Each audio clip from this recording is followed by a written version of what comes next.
السلام عليكم ورحمة الله وبركاته. مرحبا بكم في قناة أوميغا سبورت. عبد الرزاق هيفتي طبيب المنتخب الوطني المغربي أكد باللي ياسين بونو الجول ديال ليكيب ناسيونال لاباس عليه وغادي يكون في الماتش الجاي ضد كندا في الجولة الثالثة في كأس العالم 2022 من بعد ما غاب اليوم على الماتش ديال بلجيكا بسبب يعني واحد الحالة ديال الدوخة اللي حس بها يعني هذا اللاعب هذا، حيث ان عبد الرزاق هيفتي كشف على الحاله ديالو وقال في التصريح ديالو على ياسين بونو انه حس بالدوخه. وتكلمت مع المدرب وليد الركراكي، ما بغيناش يبدا الماتش ودابا هو الان في الصحه ديالو مزيانه وغادي يكون 100% في الماتش الجاي ضد كندا. وللاشاره فمنير المحمدي الجول الثاني ديال المنتخب هو اللي خدا البلاصه ديال ياسين بونو في الاخر لحظه ضد بلجيكا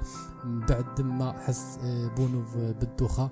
وليد الركراكي هذا الاختيار ديالي المحمدي منير اللي قدم واحد الماتش اللي كان ماتش كبير في مباراته ضد بلجيكا، وكان احد الاسباب ديال تألق المنتخب الوطني المغربي والفوز ديال المنتخب الوطني المغربي، واللي حصل على واحد التقييم اللي كان عالي.